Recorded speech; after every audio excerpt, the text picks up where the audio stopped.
जम्मू कश्मीर में सुरक्षा एजेंसियों ने पूरा इलाका छावनी में तब्दील कर दिया है। दिल्ली धमाकों के बाद अब घाटी में जीरो टॉलरेंस मोड साफ नजर आ रहा है। सिर्फ सीमाएं ही नहीं बल्कि मस्जिद, उनकी फंडिंग और वहां आने जाने वाले लोग और मौजूद साहित्य, सब कुछ सुरक्षा एजेंसियों की रेडार पर है।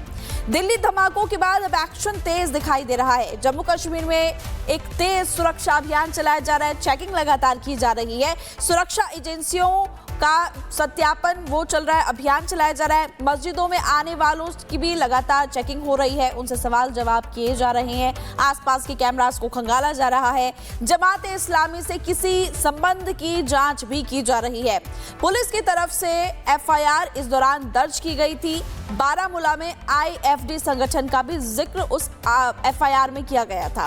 एफआईआर के बाद मस्जिदों में सत्यापन शुरू हुआ। मस्जिदों में फंडिंग सोर्स की जांच भी अब पुलिस प्रशासन ने तेज कर दी है।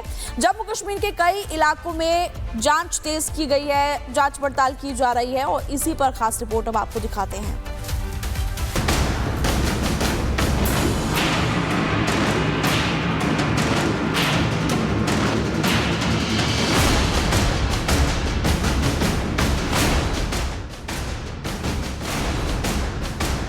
जम्मू कश्मीर में गणतंत्र दिवस से पहले सुरक्षा व्यवस्था को लेकर सतर्कता चरम पर है। पुलिस और अन्य सुरक्षा एजेंसियों ने चेनाब वैली, एलओसी और अंतर्राष्ट्रीय सीमा से सटे इलाकों में व्यापक सर्च और तलाशी अभियान तेज कर दिया है। दिल्ली धमाकों के बाद अब उसका असर सीधे तौर पर जम्मू कश्मीर में जमीनी स्तर पर दिखाई देने लगा है। केंद्र शासित प्रदेश के कई जिलों में प्रशासन, जम्मू कश्मीर पुलिस और अन्य सुरक्षा एजेंसियों ने व्यापक स्तर पर वेरिफिकेशन ड्राइव शुरू कर दी है। इस सर्वे में मस्जिदों की गणना के साथ संबंधित मस्जिद प्रबंधन समितियों के सदस्यों, मौलवियों, मुअज्जिनों का भी ब्यौरा जुटाया जा रहा है। लाल किले के पास नवंबर 2025 में हुए आत्मघाती आतंकी हमले में शामिल व्हाइट कॉलर टेरर मॉड्यूल एक मस्जिद से ही सक्रिय था। उसका एक प्रमुख सदस्य मौलवी इरफान अहमद श्रीनगर में एक मस्जिद का इमाम था। व्हाइट कॉलर टेरर मॉड्यूल के पकड़े जाने के कुछ समय बाद पुलिस ने बड़गाम और श्रीनगर में कुछ और मौलवियों को भी कथित तौर पर राष्ट्र विरोधी गतिविधियों के आरोप में पकड़ा है। इस अभियान के तहत मस्जिदों में आने जाने वाले लोगों की जानकारी जुटाई जा रही है। ये देखा जा रहा है कि कहीं उनका संबंध जमाते इस्लामी या किसी अन्य प्रतिबंधित संगठन से तो नहीं है। उत्तर कश्मीर के बारामूला जिले में हालात उस वक्त और गंभीर हो गए जब इदारा फलाए दारें यानी कि आईएफडी नामक एक संगठन का जिक्र पुलिस की तरफ से दर्ज की गई एक एफआईआर में सामने आया। इसके बाद पुलिस ने बारामूला की कई मस्जिदों में जाकर फंडिंग सोर्स की जांच शुरू कर दी। यही नहीं, मध्य कश्मीर में भी इस तरह की कार्रवाई तेज हो गई है। यहाँ मस्जिदों की फंडिंग, कानूनी दस्तावेजों और वहाँ मौजूद धार्मिक साहित्य की गहन जांच की जा रही है। दिल्ली में नवंबर में हुए आतंकी हमले में मौलवी इमरान के शामिल होने के बाद कश्मीर घाटी में अब सुरक्षा बलों की तरफ से मस्जिदों और मदरसों और मौलवियों की जो है अब जांच की जा रही है। इस दौरान एक 4 पेजेस का फॉर्म जो है वो दिया गया है जिसमें हर एक मदरसे और मस्जिद की फंडिंग को लेकर जानकारी हासिल की जा रही है। इसके अलावा वहाँ काम करने वाले जो मौलवी हैं उनके मोबाइल नंबर, IMEI नंबर, उसके अलावा बाकी जो अहम डिटेल्स हैं वो भी ली जा रही हैं।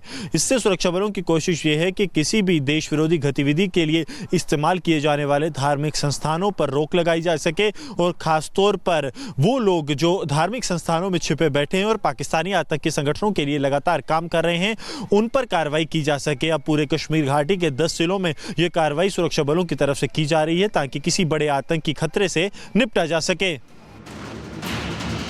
इसके साथ साथ जम्मू कश्मीर के कई रिहायशी इलाकों में तलाशी अभियान चलाए गए हैं। खासतौर पर श्रीनगर समेत सेंट्रल कश्मीर में बीते कुछ दिनों से वेरिफिकेशन प्रक्रिया लगातार जारी है। सुरक्षा एजेंसियों का कहना है कि ये कार्रवाई एहतियात कदम के तौर पर की जा रही है ताकि किसी भी संदिग्ध नेटवर्क को जड़ जमाने से पहले ही कुचल दिया जाए। हालांकि इन कार्रवाइयों के बीच जमीनी स्तर पर माहौल तनावपूर्ण बना हुआ है। आने वाले दिनों में इस अभियान की दिशा और असर पर सबकी नजर टिकी हुई है। Bureau report, Republic Bharat. तो इस रिपोर्ट के जरिए आपने देखा कि मस्जिद मदरसों का वेरिफिकेशन लगातार किया जा रहा है। और पाकिस्तान की बात करें तो अपनी ड्रोनबाजी से पाकिस्तान दूसरी तरफ बाज नहीं आ रहा है। जम्मू कश्मीर के राजौरी सेक्टर में पिछले 48 घंटों की बात करें तो पाकिस्तानी ड्रोन की दूसरी साजिश को भी पूरे तरीके से नाकाम कर दिया। हर बार की तरह इस बार भी उसके मंसूबे फेल होते हुए दिखाई दिए हैं। आपको और ज्यादा जानकारी दे देते हैं कि कब कब इस कोशिश को नाकाम किया गया। 48 घंटे में 2 बार नापाक साजिश। 11 जनवरी की बात करें तो राजौरी में पाकिस्तानी ड्रोन घुसपैठ नाकाम हुई और 13 जनवरी को खदेड़े गए पाकिस्तानी ड्रोन्स। और ये कोशिश लगातार की जा रही है। कभी ड्रग्स भेजे जाते हैं, कभी निगरानी के लिए वो लोग भेजते हैं सीमा पार अपने ड्रोन्स, लेकिन हमारी सुरक्षा एजेंसियां सारे ड्रोन्स को धराशायी कर देती है। इसी पर खास रिपोर्ट।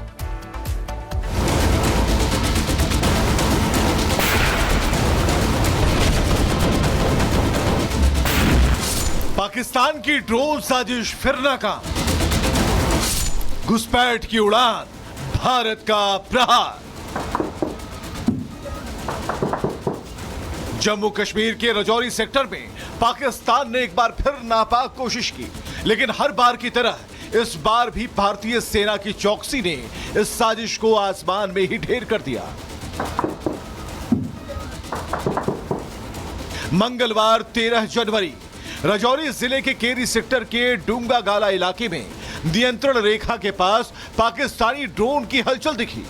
ड्रोन की मौजूदगी की पुष्टि होते ही भारतीय सेना ने बिना वक्त गंवाए फायरिंग की और ड्रोन को मार गिराया।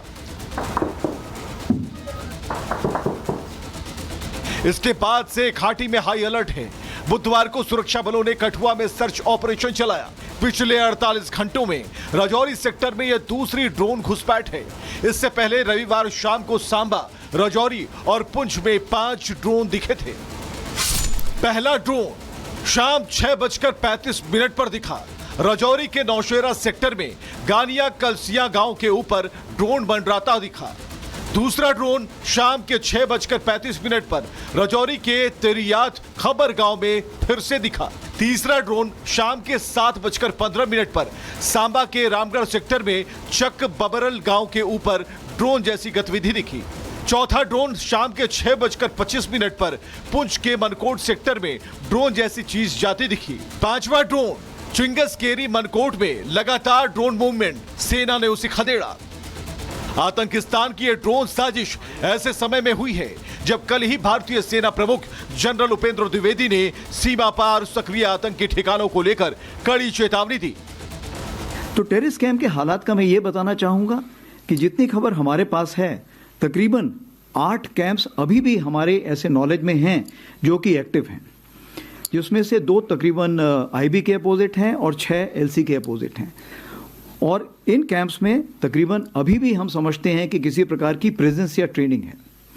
तो इसलिए हम उसके नज़र रखे हुए हैं, उसकी खबर कोशिश करते हैं हासिल करने की, और अगर कोई ऐसे दोबारा हरकत हुई तो हम ज़रूर उसको, जो हमारा इरादा है, हम उसको ज़रूर अंजाम देंगे। भारतीय सेना प्रमुख के मुताबिक ये कई तरह के ड्रोन हैं, जिसमें डिफेंसिव सर्विलांस ड्रोन जो भारतीय सेना की गतिविधियों पर नजर रखने की कोशिश करता है, इंटेलिजेंस कलेक्शन ड्रोन, एलओसी पर मूवमेंट और तैनाती जांचने का प्रयास किया जाता है, रिकॉनिसेंस ड्रोन जो कि सुरक्षा व्यवस्था में किसी खाली जगह की तलाश करता है, लो एल्टीट्यूड ड्रोन रडार से बचते हुए सीमा के पास उड़ान भरता है, कैमरा इनबिल्ट ड्रोन जो वीडियो फोटो के जरिए रियल टाइम निगरानी रखता है, इन्फ्लिस्ट्रेशन सपोर्ट ड्रोन आतंकियों की घुसपैठ से पहले रेकी करता है।